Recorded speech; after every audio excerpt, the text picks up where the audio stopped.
I think psychedelics have made it even more clear to me that the flatland view of the universe is wrong. We have taken the interiors of who we are and said they're not real because you can't measure them.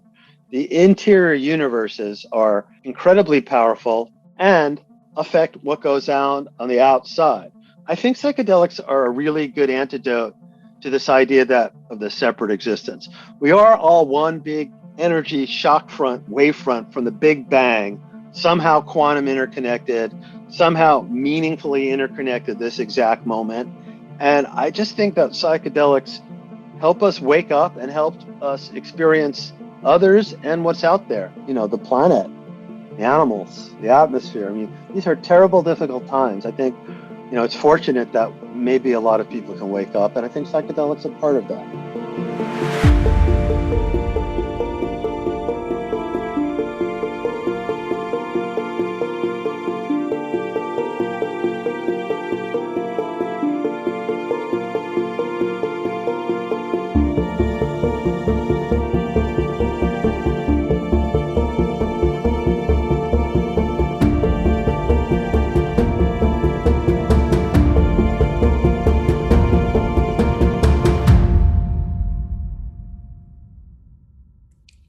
Hi, everyone. Welcome to another episode of the Psychedelic Conversations podcast. I have with me Jordan Gruber, a very special guest for this episode, and we'll be delving in all kinds of philosophies and concepts around how we integrate and how we be in this world. There's going to be a rich conversation around consciousness and writing and everything in between. So let's welcome Jordan to our show. So great to have you. Thank you for giving us your time today. Oh, my pleasure. I've been looking forward to this for weeks. I've watched a couple of other interviews that you've done with people, and I know we're going to have fun together. Amazing. So just to give a bit of a background story to our listeners. So Jordan Gruber is a practical wordsmith and Renaissance writer. This is far the best and my favorite title so far. Honestly, we'll go into that a little bit. And collaborative writer, ghostwriter, editor, and coach, has forged and sculpted authoritative volumes in forensic law, financial services, psychology, and health and wellness. You are also the founder of enlightenment.com website. We will go into that. And also you're a leading advocate of rebound exercise, which is super interesting. We'll be talking about a lot of things that you do, Jordan, and I'm really happy that we connected finally. I'm super aware of your book, Symphony of the Selves, co-authored with Dr. James Fadiman. I had a conversation. There you go. Everything's ready to go. And yeah, I love the way that Dr. James Fadiman explained and kind of helped us understand a little bit. And I'm, really looking forward to dive into it a little bit deeper, if that's okay. And also, how can we use it as a guide or a tool or a modality in integrating some of our explorations and experiences with psychedelic substances? But let's begin with your story and becoming an author, a collaborative writer, ghostwriter. So give us a bit more of your story. What brings you to this writing arena? And also, how did you meet with Dr. James Fadiman? How did your collaboration progress to this? Because I'm aware also that you have another book coming out soon together. So I'm really looking forward to hear more details. Well, it's just really a pleasure to be here. And thank you for the introduction. I don't know how far to go back. I can tell you that I always wanted to be a writer. My mom will tell you that when I was 4 or 5, I said I was going to be a writer.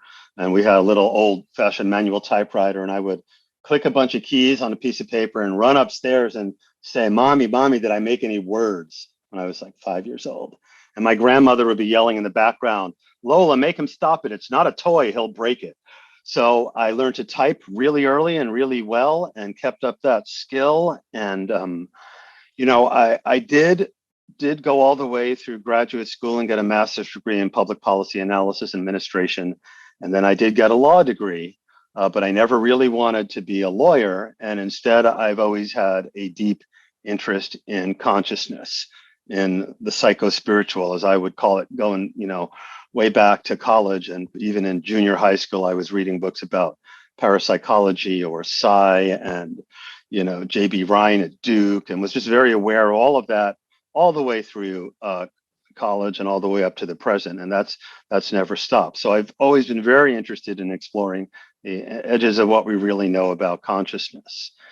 I'm not sure where to go back in the story exactly, but at a certain point, I became a full-time writer and editor, and I stopped trying to be any kind of lawyer or writing law books or working. I worked at NASA as a lawyer briefly for a year and a half, and I was writing mainly for the financial services industry.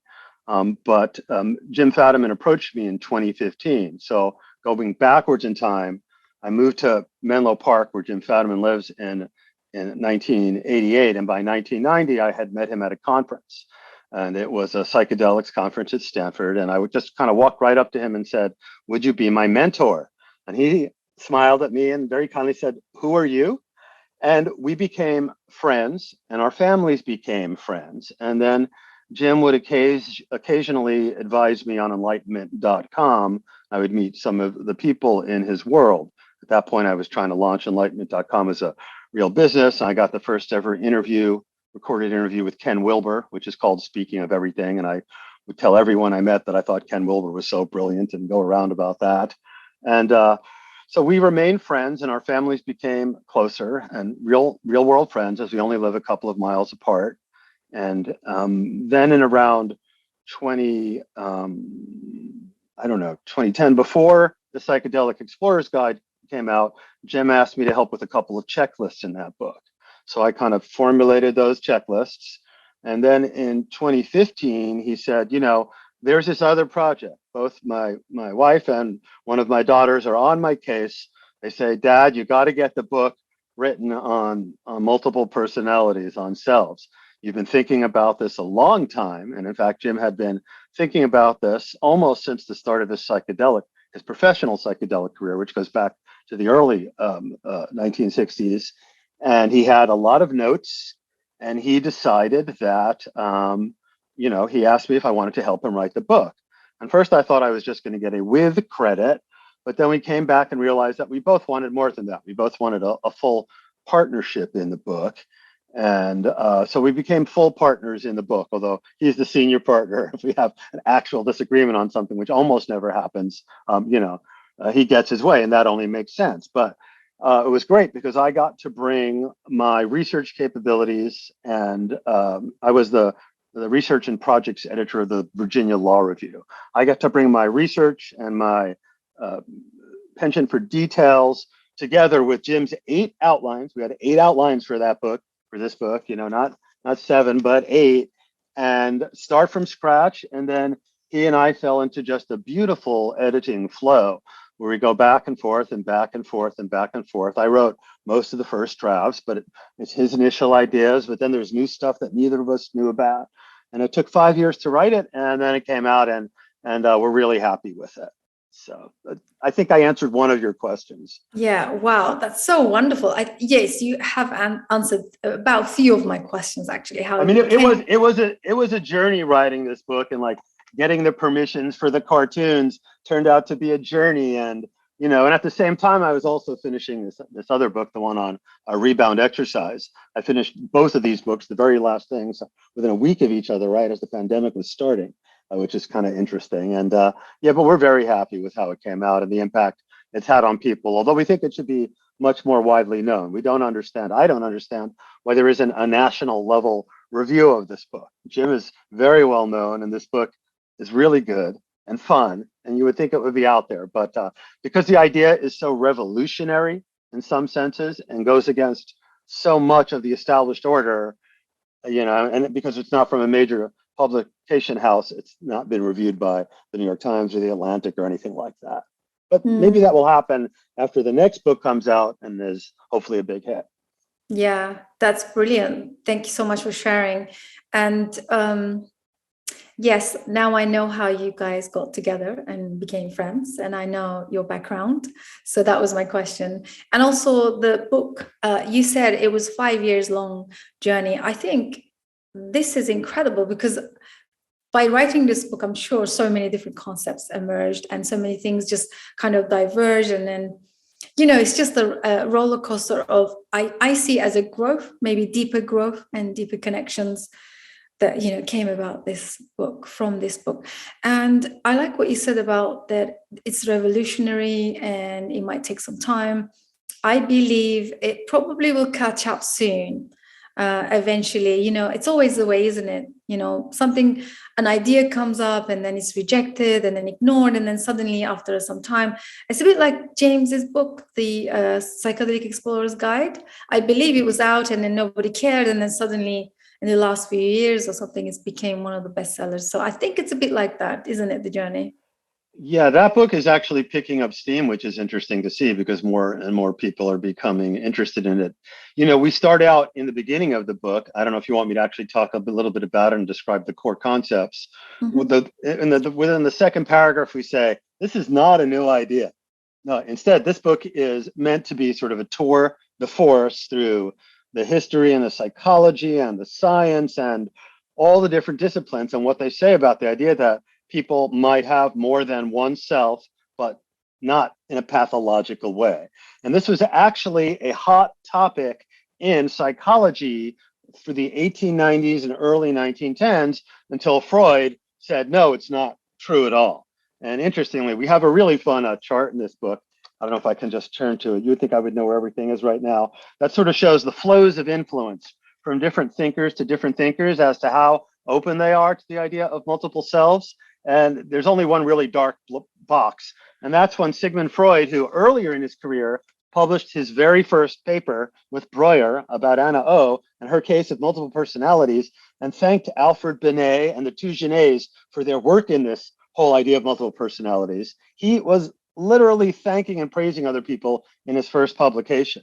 But then as part of this rejection of the seduction hypothesis, which basically said that people Freud said, no, it's not true that people in high class Vienna in the 1890s, 1900s are doing bad things with each other and, having sex that they're not allowed to have with each other and hitting each other. I mean, none of that's real. Instead, I have this theory about why it's real, and that's where it went. So then, fortunately, Carl Jung and others who kept it alive took the ideas and kept them alive in various ways, and it came back. But until 115 years ago, there was considerable talk about this. William James, the father of American psychology, talks about selves, as done quite a few other people. And the history in Paris and what went on there is really fascinating. That's where the book has a new history that isn't published anywhere else that we kind of figured out. And it does make me happy. Because once you see where the idea came in and where it is now, and you see other people picked it up, Sri Aurobindo picked it up, Sri Gurdjieff picked it up. Jean Houston has been talking about this for 30 or 40 years, and she's a friend of mine and very contemporary. And of course, IFS now makes the claim that, this is the only way to understand it is their way. And so we're not in 100% agreement with that, because part of what we do that nobody else has done pretty much is we question the single self assumption to begin with. The idea that there is a single high essential self that is like the other selves, but is the real, true, authentic you. And if you go in rooms on this topic, and you'll see hundreds of rooms in Clubhouse where I spend times, it's assumed that it's true that you have a high self, and you might have a child self, but it's not at the same level of reality as the high self. And we're saying, no, you have a different set of self states, basins of attraction of personality, 3, 5, 8, 10, that you go in and out of in your regular daily activities. And you actually do have changes in physiology and in neurology and body chemistry in these self states. And those are your different selves. Those are the ones that you're here to work with, you're here to love. And part of them may be very creative. And it's very important to know when to manage your selves, but it's really important to know when to voluntarily move or shift into the right self before you are abruptly, switched or triggered into the wrong self. And of course, we'll get to the implications for psychedelics on this. But the general idea that you have a number of different selves, and this whole idea of a high self, that's a different level of analysis. We're doing pragmatic observational psychology. If I knew you in the real world, Susan, in a few weeks, I would know 3 or 4 of yourselves, and I would see the patterns, and you would know mine, because this is how we really are as human beings. Now, there is this question of, well, what about a high self? And I am comfortable myself talking about the soul. I don't know if Jim is comfortable with that, but we had this brilliant interview between Sam Harris and Jim, where Sam said, well, what about, you know, people who are into Christianity who want one self, or people who are into Buddhism and want zero selves? And so this is sort of the orthogonal axis. Over here, we have the horizontal axis. Here's someone who has a lot of selves that are very disharmonious. They don't know it. They might be labeled with DID or MPD or something. Here's somebody who goes up and is like an ordinary person who actually thinks they're only one self, but isn't. And here we go into the best position of all, when you recognize that you are a symphony of selves and you can manage that symphony, and everyone in your life also has different selves. So you can be more compassionate when they're not in their best self, and you don't have to go to the part of you that fights with them. So this kind of x-axis work of being more aware that we all have selves and that you can work better with your selves and others is entirely independent of this orthogonal, I want one self, you know, my one authentic self, or I want to channel Christ, or I want to be that one thing, or I want to have zero selves down here, you know, as a Taoist or a Buddhist. You know, if you get involved in that kind of work, which isn't for everybody, even who does psychedelics, fine, but make sure you're aware that on the level we're talking about, you really do have these different selves or personalities. And the appeal to a single authentic self, essential self as the way to get out of stuff, which is kind of what IFS used to do and still does, is we think it's wrong. And so we're questioning the very idea that there is or ought to be a single self. And that goes against the core of Western psychology, a lot of Western spirituality, a lot of Western philosophy. And we're going, yeah, but look at the people you know in your life. And let's look at what, you know, 1,000 examples of what really smart people over the past couple of hundred years, from neuroscientists to authors, have said about this. We all know it's true, but we're afraid to say, yeah, and embrace it because, you know, if I say I have a lot of cells, it makes me crazy, but it's not. You know, everyone has cells. So that's what the book is about. Wow, that was incredible. Thank you so much. Really appreciate that. It's very clear, very simple. I understand it. And what I love about this so much is very aligned with what we offer. You know, here we do a lot of integration for microdosing and psychedelic experiences.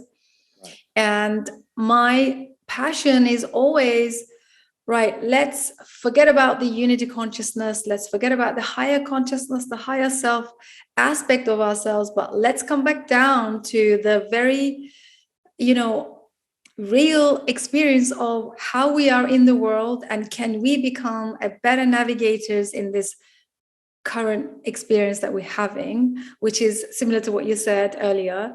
And can we learn to master those parts of ourselves that show up in the world, in our relationships, in daily, you know, just in relationship to other bodies.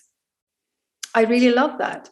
And you know, it's just, you know, with psychedelic experiences and explorations, of course, people are really into finding that higher consciousness and always wanting to be in that Zen state and highest level of intelligence and consciousness, which is kind of doesn't work really well when we have to. If you're there, you know, you know, enjoy and accept it, and it does happen sometimes, like we write about in the book and another article we published about Jim Fadiman's 1962 experience at the Foundation for Advanced Study, where he was given a dose of LSD designed to transcend his ego.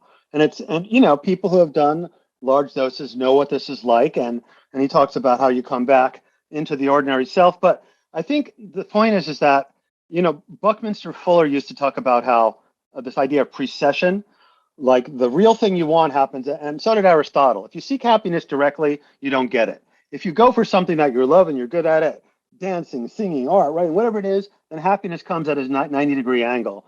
You know, and Fuller talked about precession, about how he decided he would devote his life to helping the earth and the planet rather than throw himself off a bridge and commit suicide because he had gone bankrupt, and that if he did that, that the universe would at a 90-degree angle essentially take care of him and his family. And that was true. So sure, you can shoot for union and identification with the goddess or with all of Gaia, or, you know, there's different scales of mystical experience. Ken Wilber used to talk about, nature mysticism, deity mysticism, unity mysticism, and non-dual mysticism.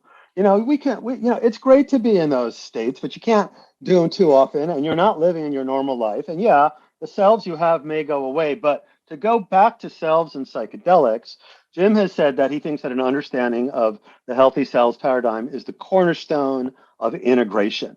But arguably, it's just as important for setting intentions and for looking at things like set and setting and even dosage and all that stuff. I mean, the simplest thing is obviously if somebody is coming down from a moderately high dose and is in a part of them that is traumatized, you need to have somebody who knows how to work with trauma in real time, who can understand this is a very real part of this person. It has to be handled in a very different, and it might be a child. It might be pre-verbal. They might just be crying. It might be nasty. You have to know that this isn't all of that person, but we all have these different parts, and to be able to even begin to work with it. And there are some great techniques that are cells and parts in form where people are good. IFS is good and voice dialogue is good. There's a guy I know who has something called parts and memories theory. I'm forgetting his name right now. Who's very good, and he's modern. And most people only know IFS practitioners, but there's psychosynthesis. There's parts of Zen use this. I mean, it's not. Once you get the idea, like one of my favorite people is on Clubhouse, Brian and Hepzibah Kaplan. They're from Britain, and they use reverse psychology and epiphanies through humor to get you to lighten up about a self that is over dominating and making you miserable. And it's so effective. They each, that you tell them your problem, they each go for 1 minute, and they give you real-time epiphanies because they get you to laugh at parts of you that you got to admit are kind of crazy. But it all starts with knowing that yourselves really are real and that different parts of you might legitimately want different things. And you're going to have to find a way to work that out. Part of you may want to take a big dose and see what all this talk is about. The hero dose now. It's become a thing. I mean, Terence called it the heroic dose, and now it's the hero's dose. And, do you even ever want to think about that? Or are you good just having your mind conventionally completely blown and altered in a way you never have before in a standard 3 grams of psilocybin? I mean, what do you want? How adventurous are you? Is there a part that needs this? Do you need to do therapy with somebody who's really good? But knowing that you have these different parts, that you might have, repressed trauma is really important. That's amazing. Thank you so much for really deep diving into it. Also, how can we use this framework? You said earlier that using the healthy cells, I know it's hard to say. It's even hard to say selves. I know it's difficult to say it, especially in the real world to people and not like cracking up or looking weird to actually. So I'll use like myselves with an S when I'm writing to people now, and just don't think about it. If they think I'm crazy, then I'll give them the book. So I'm sorry, I interrupt you. Go ahead. That's okay. So you said earlier that even for the psychedelic integration, you could use this framework, which is, you said, healthy selves. Healthy selves, right. Mm-hmm. So as opposed to thinking that because you have selves, somebody is unhealthy. And we're saying, no, it's the healthiest thing in the world. And that's how everybody already is anyway. So let's move on with it and get back to where we were in 1895 and use psychedelics, with the background that this is true. Mm-hmm. Yeah, that's great. So would you say that with now your observations, do you see that everybody's trying to get to the best self through the psychedelic use, especially?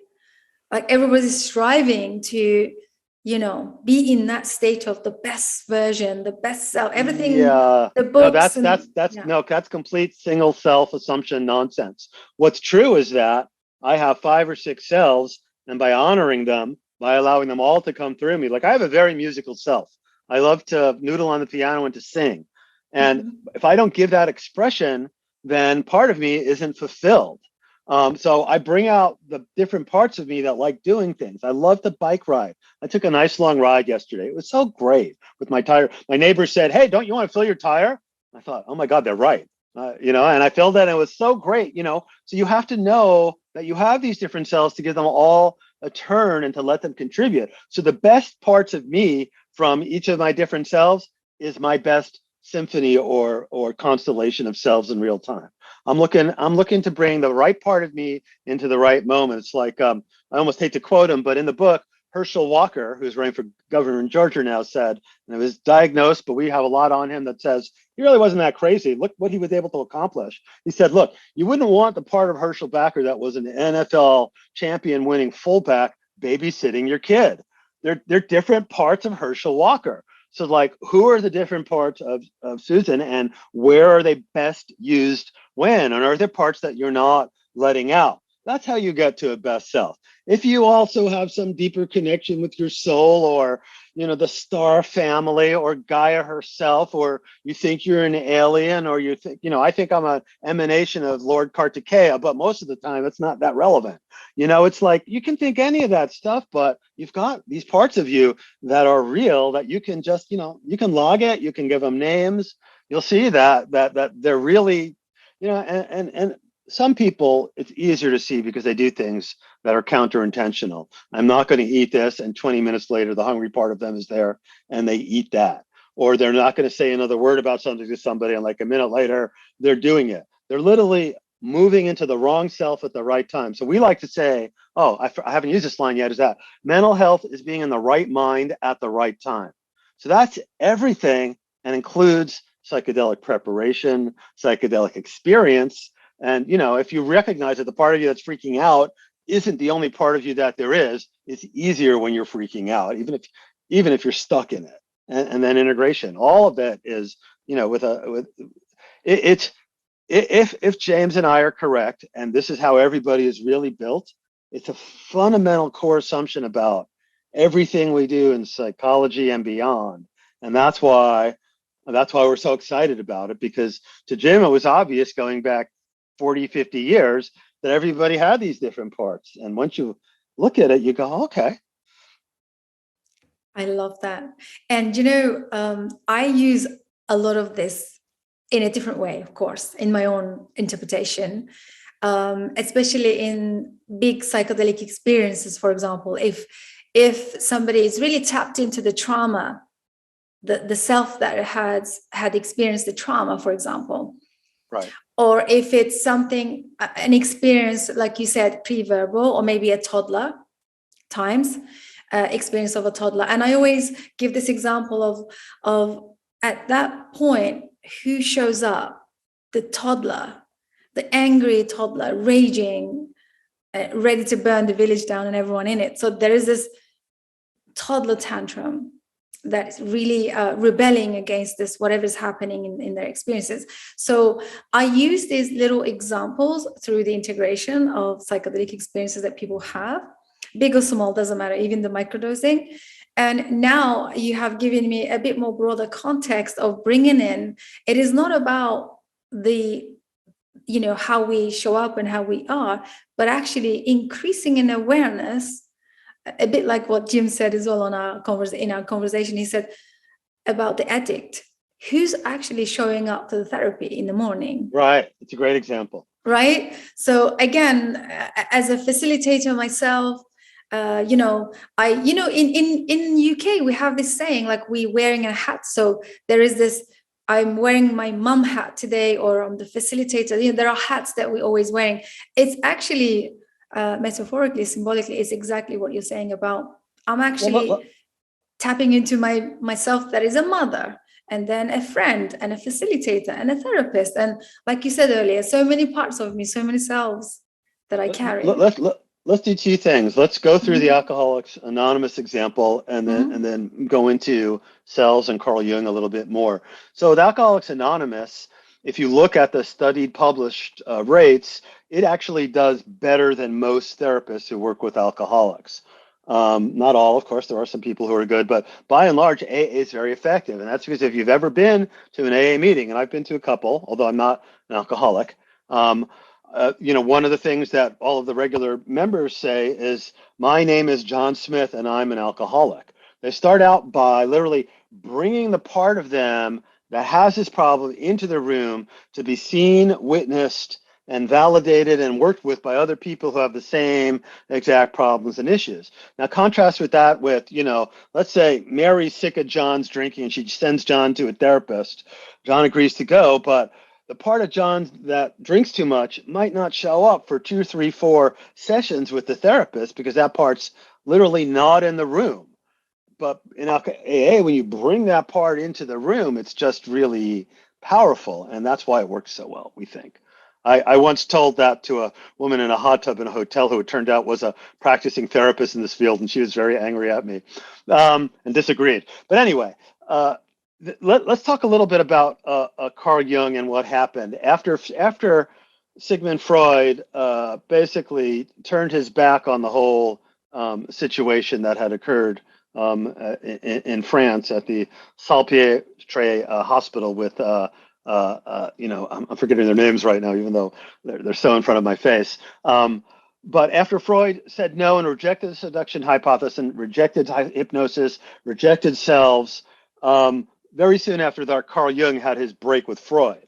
So what Carl Jung did was he took this idea of selves, and what's interesting is that Carl Jung wrote his medical dissertation on his cousin's case of multiple personality. So Jung had known about this field before he had gotten involved with Freud. So Jung brought us two concepts. One is archetypes, and one is autonomous complexes. If you read up on Jung on autonomous complexes, they sound very much like the way Jim and I describe selves, and we make those comparisons in the book.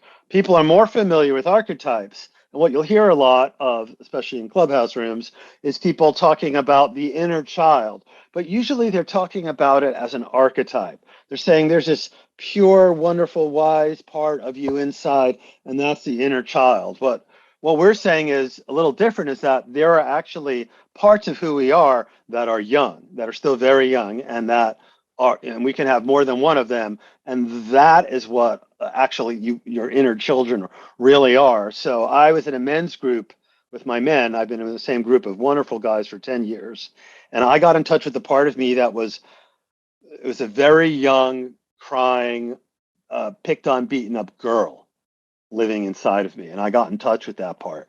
And what I like about this concept is it makes it a lot easier for people to begin to realize that they literally have different selves that are more male and more female. I don't know if you've had a similar experience. So, what you have with Jung is he brings us these autonomous complexes, which means that they kind of do what they want, and they're personality fragments, and they kind of move around. And this idea of archetypes, and the standard Jungian archetypes, like, the lover and the warrior and the king and the witch. And Jung has written a lot about archetypes in different ways. And so basically what happens is autonomous complexes, your different selves, some of them are directly influenced by archetypes, but an archetype is really, generally speaking, more like a crystalline seed bed upon which things form that are kind of real and do things and have different opinions. So, ourselves don't always agree with each other. They sometimes, there's great stuff like alien hand syndrome, where somebody will literally pick a garment out of a closet and then throw it onto the bed. And I mean, this is pathological, obviously, but, ourselves clearly don't always agree with each other. And I think I'm rambling a little, but I wanted to talk a little bit about Jung there because, and then other people, Saggioli also followed up on Freud. He was another disciple. He developed a full-blown system of selves, and we had other people like Sri Aurobindo also very much talking about it. But again, mostly almost all these systems eventually have a single, one self to rule them all at the top. Jim doesn't like hierarchy and doesn't see any real proof for it. So that's why we don't have that in our system. And that's great. Thank you for that. It's challenging. Mm-hmm. People want there to be a pure part of them in essence. So I liked Gary Zukav's book, The Seed of the Soul, and feel that the soul is sort of an evolutionary, autopoietic dynamic that my different selves move in and out and evolve with, and that there is still a core essence of who I am. But that's nothing like my different selves. Jim used to have this joke. It's like, someone, has been in touch with their higher self, ask it what its favorite restaurant is. It's a different level of dealing with reality. And what we're saying is on the psychological domain, this x-axis, what are the different parts of you like? I mean, I'm having fun now because I'm kind of rambling and you're a great interviewer and, this is a lot of fun. So this is a sort of an exuberant interviewee part of me. But it's very different than other parts of me, I can assure you. Yeah, yeah. It's like who is showing up to this interview, which part, which Right. self. I love that. And okay, let's bring it to the psychedelic experience. So sometimes, in the integration sessions, for example, I have these incredible experiences with someone. I mean, let's say just one of the members, for example, we'll have this in-depth conversation, and then there'll be some, resources linked to this conversation or something along those lines. And then months will pass on, and suddenly this person will contact me again and say, oh my God, guess what? I just rewatched this thing and everything resonated right now. So this, I can't help but not think this now that we're talking about the cells. So the conversation I had months ago, what part of herself showed up to the conversation then? Because she wasn't there. So the person is the self that's contacting me and recognizing the relevance and the resonance that she was feeling to this resource that I shared. It wasn't the same self maybe months ago. So Or maybe it took a month for that part of her to integrate enough of it in and to like come back and go, I'm ready for more. That makes sense. And so now I'm thinking, so when we show up to these big experiences, whether big or small, even microdosing, let's say, who is the self that is called to the psychedelic experience? Right? Yeah. Well, I mean, I'm thinking that this is one of those things where there's some interesting metaphors for selves about people like that we have from different famous authors living in apartment buildings or in the Big Bang Theory. They had the Council of Sheldons. They had nine different. I don't know if you watched Big Bang Theory, but they had 9 or 7 different versions of him around in a round table. I'm thinking that most of me at this point is willing to show up for a psychedelic experience. So I've made that decision with most of the different parts of me a long time ago. When I ever started, when I was over 40 years ago, not all of me was down with it. Parts of me were scared and I had to talk other parts into it. But I think that I don't know. I don't know if I'm the right person to ask because, like I said, I've always had such a broad interest in everything around the psycho-spiritual. So given the fact that, we go back to Terence McKenna and he contrasts, somebody who goes into church and to have an experience with God versus somebody who takes a molecule and definitely will have that experience with God one way or another. So there's something about psychedelics that, I mean, for me, I am more aware of my different selves when I'm in them, when I'm on psychedelics, but it can sometimes be a little harder to get out of them. And sometimes I can be more prone to being triggered by something that happens in the real world, and which, of course, is where things like meditation come in. I've only been meditating for 4 months, and I'm 62 years old, like every day because I want to. And I can't really believe I've missed it all this long because that gap between stimulus and response really obviously gets broader when you meditate, even 12 or 15 minutes a day. So I'm doing it. And, that's, it's really how aware of your different selves are you? And do you have agreements with them about what's going to happen ahead of time if certain sorts of things happen? We talk about Odysseus pacts, in the Odyssey. Odysseus told his guys, don't unbind me from the ship's mast when you hear the sirens, no matter what I order you. So you can make agreements with parts of you ahead of time to act certain ways or not. And some people like to script things through ahead of their minds. Maybe that's why we visualize the day going well so that, because we always have the option to make things worse for ourselves. But why do it, right? Well, it's because there's a part of you that hasn't gotten enough attention and you need to find that part and love it and let it express itself rather than having it. I mean, Jung talked a lot about this. One way or another, it's like a balloon in a pool. You push it underwater, it's going to pop up somewhere. So it's all about knowing the different parts of you and are they all pretty good? Because if you're not really dealing with a part of you, eventually it's going to come back and haunt you and maybe make you make some terrible mistakes. And there's, we all know pretty much there's no way to get rid of a part of who you are. They're all real. They're all innately valuable. They often have their own agendas. I like to say that they have their own entelechies, with the entelechy of an acorn to become an oak. You're getting that these different parts, and where do they come from? Well, we have ideas, but it doesn't really matter.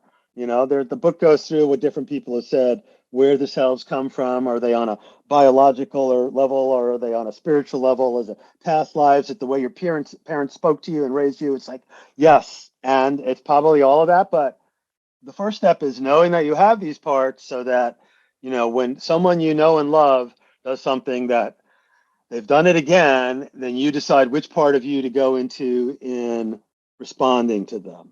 It gives you just a world more of options and ability to deal with people and things.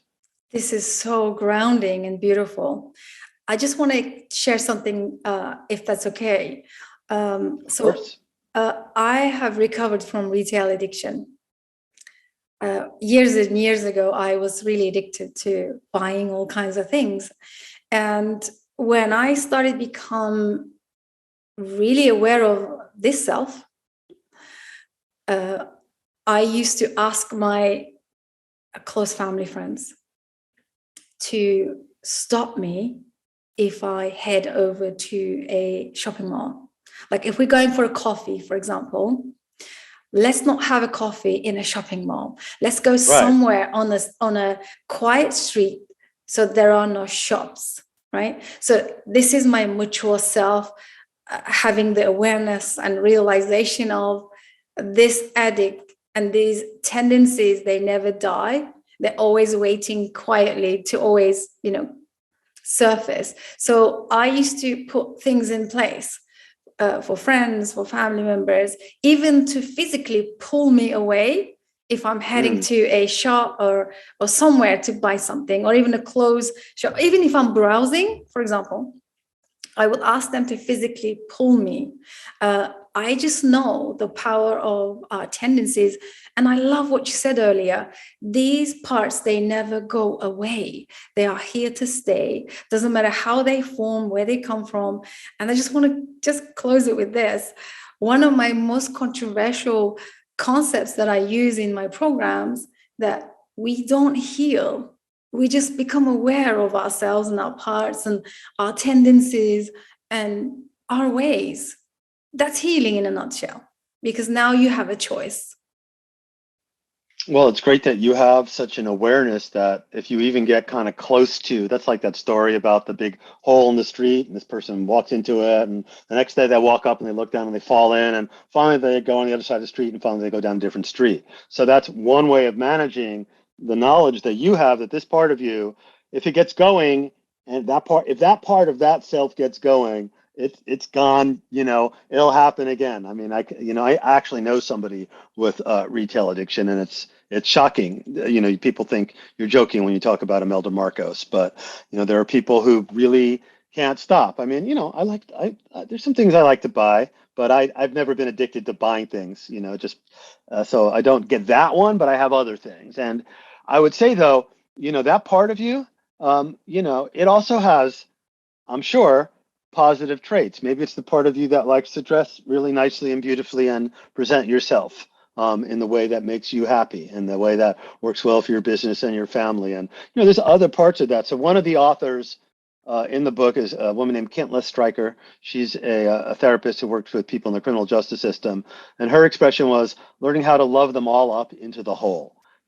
Ultimately there is a whole you, even though it's not a single super self, but there is a whole you, and finding the ways of getting that self, and then maybe occasionally letting it have a little bit of fun, right? Because if you don't occasionally let it have some fun, then it'll go over the top. There's actually an article in the book. I mean, Jim, one of his letters in the book to someone who has a porn addiction, and he starts out by saying, you've got to start by stop making that part of you really wrong and shaming it even worse and saying it'll never come. None of that's going to work. You have to, even the parts of you that are the most difficult, Whatever, if everybody, it's, by definition, whatever is most difficult from you, you're going to have a part of you that you're needing to work through on that. And you just got to find a way of talking, negotiating, working through, making alliances between the different parts of you are and the different selves. You talked about your mature self. I was thinking you just wanted to go from there to your best self, your single self, because people want to then just think that, if I could only be in this part of me that is, I used to think enlightenment was like a big bang of awareness that lasted forever and you lost the fear of death, and it was like an orgasm but better, and it went on forever. And I used to really believe that's what I was seeking. And I've, as I've gotten older and I've gone through more things and realized I'm enlightened enough, to borrow Heron Stone's term. It's, things shift. I'm rambling. This is so great. So one of my friends, he shared a story in our conversations, because we have all of these conversations. As you can imagine, I'm passionate about talking about consciousness and what this experience as a human that we are having. And there's this one story that struck me and stayed with me. And I often tell it. I hope I haven't said it too many times in these podcast episodes, because my listeners probably will pick it up. There was a nun. So this nun spent 40 years in the monastery, a Christian nun, and she retired and she decided to go home. So obviously there was this reporter trying to understand what it's like to dedicate your 40 years into being a nun in a monastery.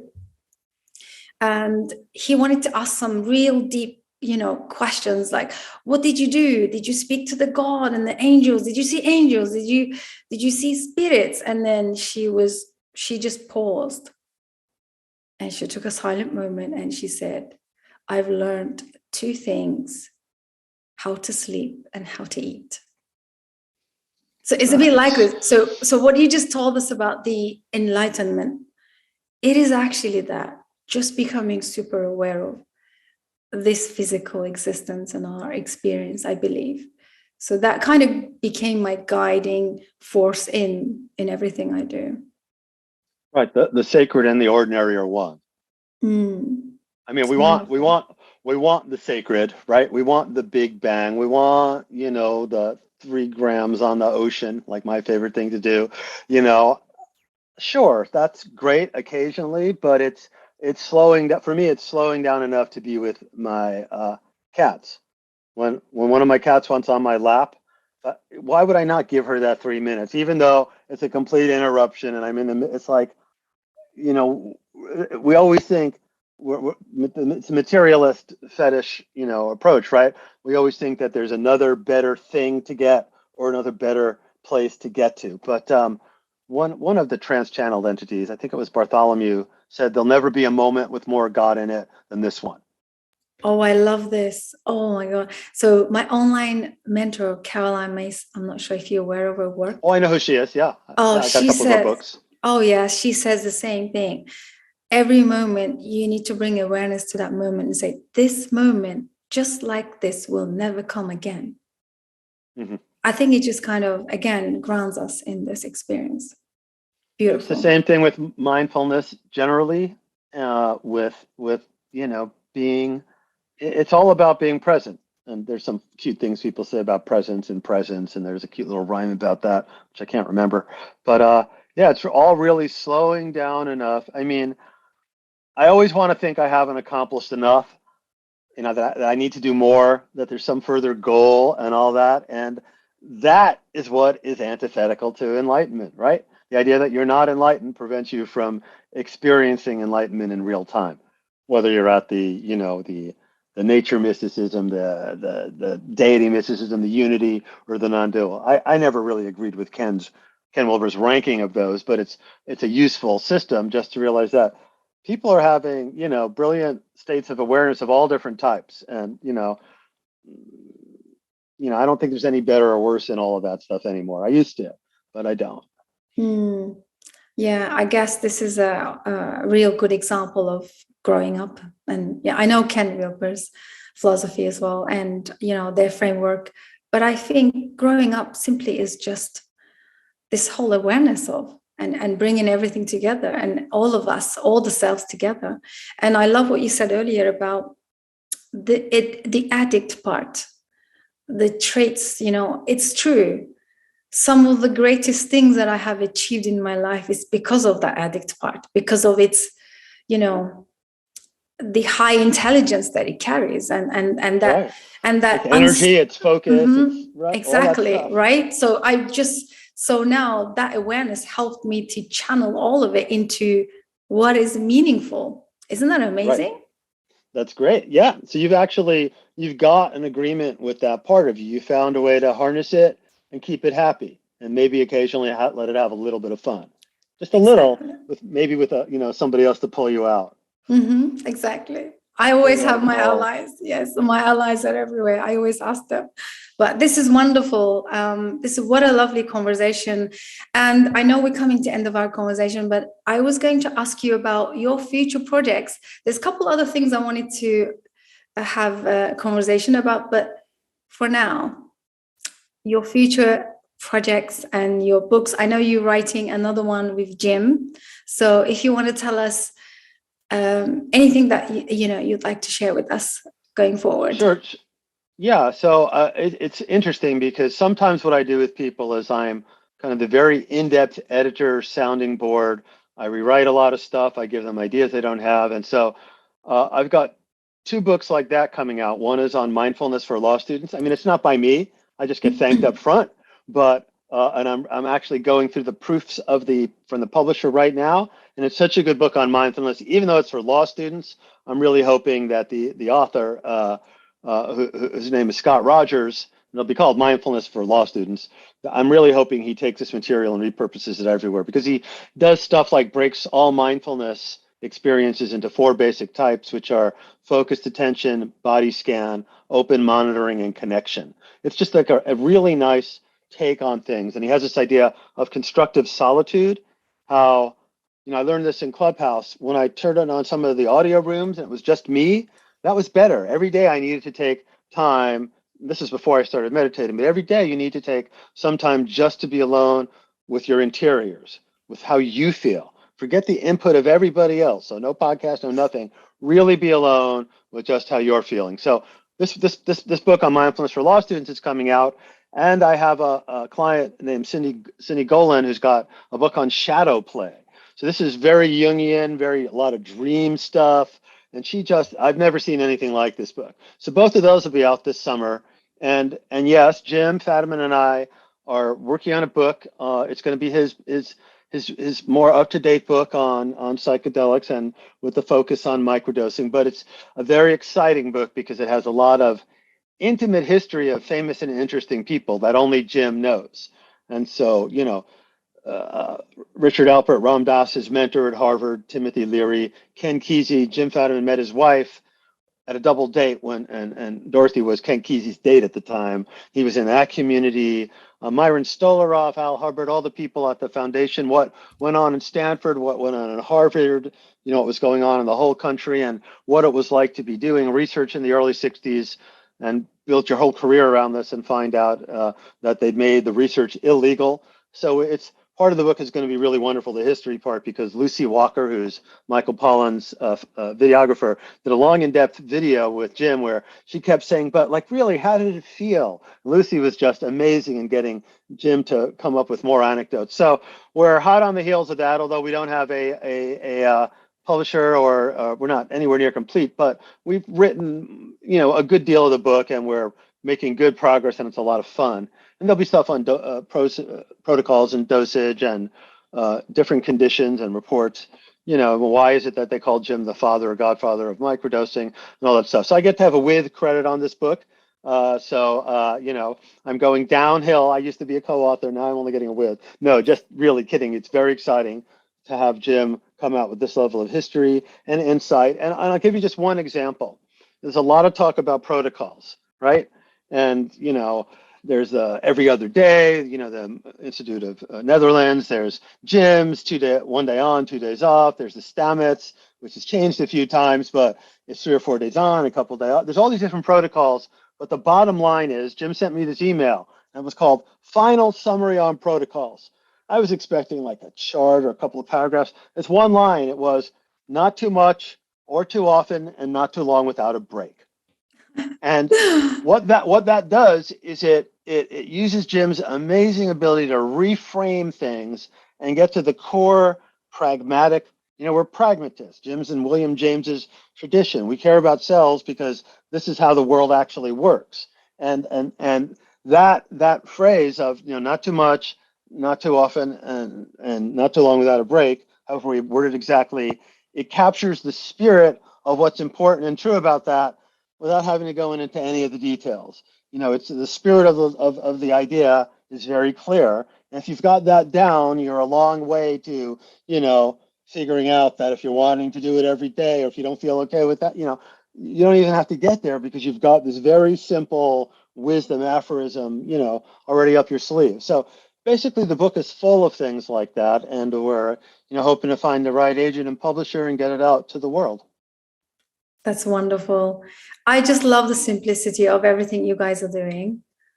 It's such a, it's refreshing, honestly, because we've just kind of as a society, I mean, living in the West, in this industrialized lifestyle, we're just kind of fed up of all this information dump that we don't know what to do with so much complicated stuff out there. And I just love all of the simplicity and the simplistic approach. Well, so let me bring it back to one last thing about selves, and I'll let you go, or you'll let me go. But so when people first hear about the idea of many different selves, that we all have them, they bring up what's called Occam's razor, which you may have heard of in philosophy, which I was taught as do not unnecessarily multiply explanatory entities, or the simplest solution is the better. And they're going, you're making this really complex. I've got 5 selves, 10 selves. Look, that woman who wrote that book, When Rabbit Howled, had what, 79, 103? It's crazy, right? Why even do it? We're going, okay, I know it seems wrong at first, but let us explain all of these different things where it makes complete sense.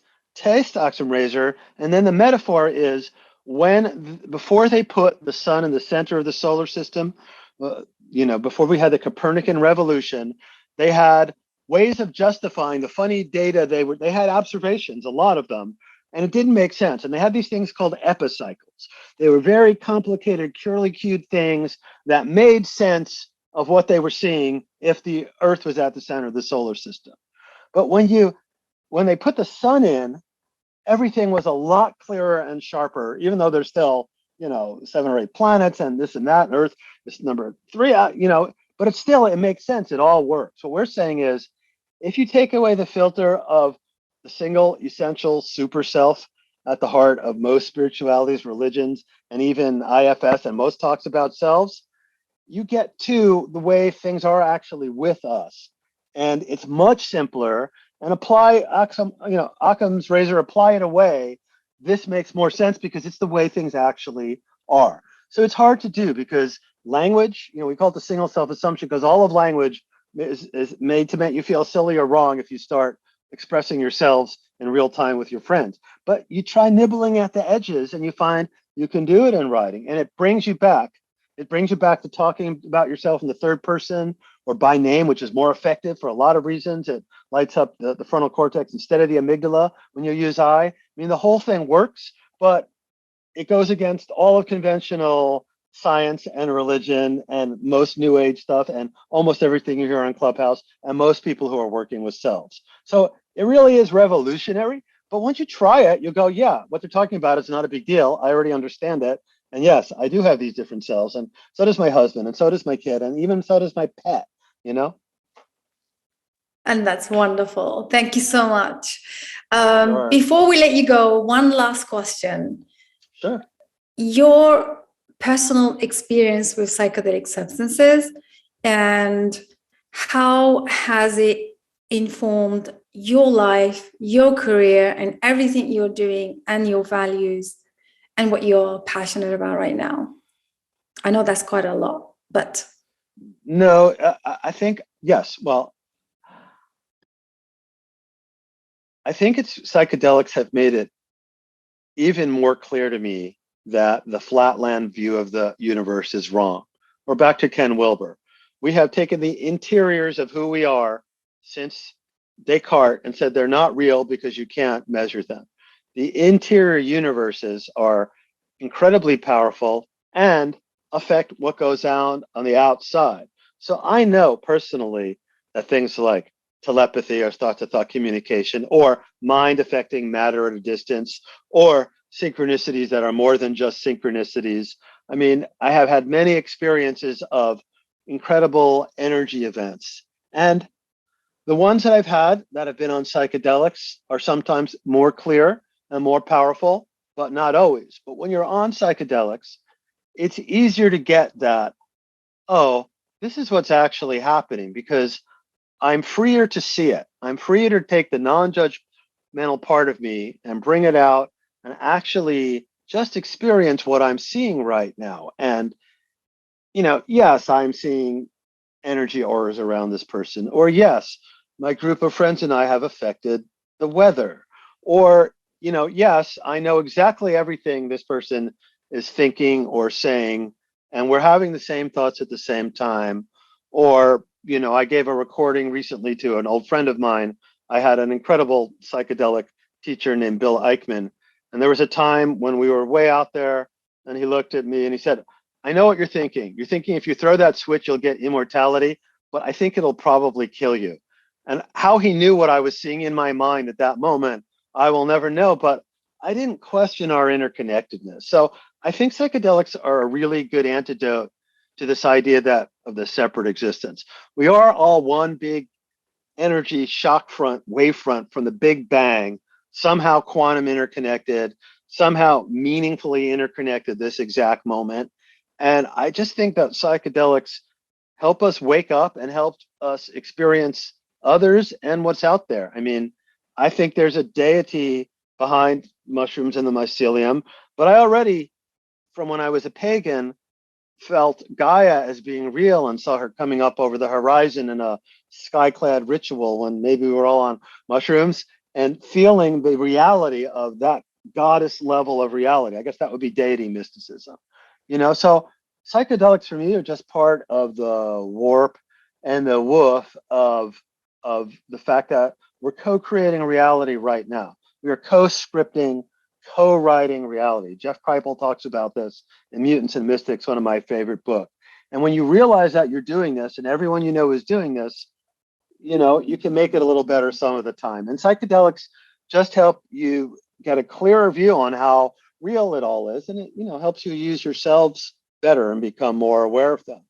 And do things, some things I can do really well when I'm microdosing, especially on LSD, just lots of editing and work and, intense work at the gym and being present. And, it's an overall amplifier of consciousness. And, as the stoned ape hypothesis, and it may have been what gave us consciousness. And, and working with the fear of death, there's really nothing more powerful, right? If working with trained people. So, I think there's a little bit of a risk, of course, in certain sorts of people, maybe if they're, legitimately schizophrenic and so on, and, depending if they're too young and all this, but there's a risk in cars, and certainly there's a risk in guns, and psychedelics have been so beneficial to so many people, the death and dying with, taking away the fear of somebody's death before. I mean, what greater blessing could you be able to give someone? So I think we're only at the beginning of knowing how to use them. But I think that having an understanding of selves, which I'm glad you're going to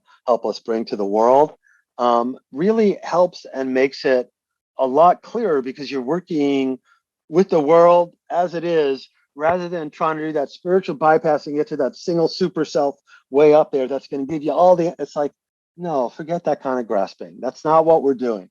We're letting you see all the different parts of you in different ways so you can really benefit yourselves and, the planet, the animals, the atmosphere. I mean, these are terrible, difficult times. I think, it's fortunate that maybe a lot of people can wake up, and I think psychedelics are part of that. Wow, wonderful. Thank you so much for such an incredible insights. Really appreciate your time. Welcome. This has been amazing. This has been one of my favorite conversations, and hopefully we can have you back for a part 2 eventually, especially maybe after the book publishes. Yeah, let's do it. Maybe we get me and Jim at the same time. We like doing interviews together. So yeah, well, I would Susan, love thank that. you so much. You're so wonderful and insightful, and what a pleasure to be with you for this time. Thank you. And for our listeners, where can they find you? What is your favorite platform? I know you mentioned Clubhouse. You can just find me at jordangruber.com. You can look up Symphony of Selves with my name or Jim's names and find it in most places. But jordangruber.com or your symphonyofselves.com will get you to the website. But I'm in Clubhouse regularly, integral rooms, psychedelic rooms, health and wellness rooms. We didn't talk much about the rebounding, but I'm kind of a health aficionado. So I'm in a lot of places. I'm still on Facebook. I'm occasionally on Instagram, but I don't have much of a following. And I've never been about selling me as the individual at the front. So I'm not that famous, but that's fine. Jim is almost famous, and he might become famous. That'll make me almost famous. So that'll be enough. I love that. Thank you so much. I think you're amazing, and what your work, and it's incredible what you're offering to the world, and everything you're doing with Jim together. Jim is my favorite person in this whole psychedelic mentor and teacher in understanding what we're dealing with, which really helps. And of course, now knowing you just added an extra, learning. I'm so incredibly fortunate to, be Jim's, writing person, and to really get to dig with him, and to call him and speak with him, and to think back and forth. And what a great privilege, because he's just one of the great people, one of the great minds, and we're close friends. So it's worked really well. Wonderful. And thank you for bringing it alive, the history of everything that he's been carrying. I was thinking of that. I was thinking when I had that conversation, I thought, what such a there's so much depth, and I thought, I wish we could put this in a book, something, article, the world can find out and learn, and finally lay down all the stigma and actually do something with these powerful substances, in our lives. So again, thank you. And we will add all of your links, the website and the book, everything in the show notes. And I can't wait to share this conversation with our listeners. So thank you everyone for tuning in. Please do comment, get in touch, say hello, and I'll see you guys on the next one. Bye for now. Bye-bye.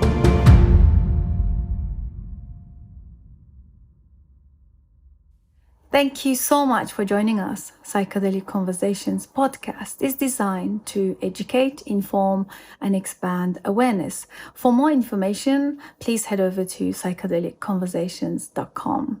You can also share with your friends or leave a review so that we can reach more people.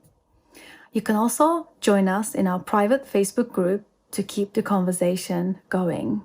This show is for information purposes only, and it is not intended to provide mental health or medical advice. Thanks for listening.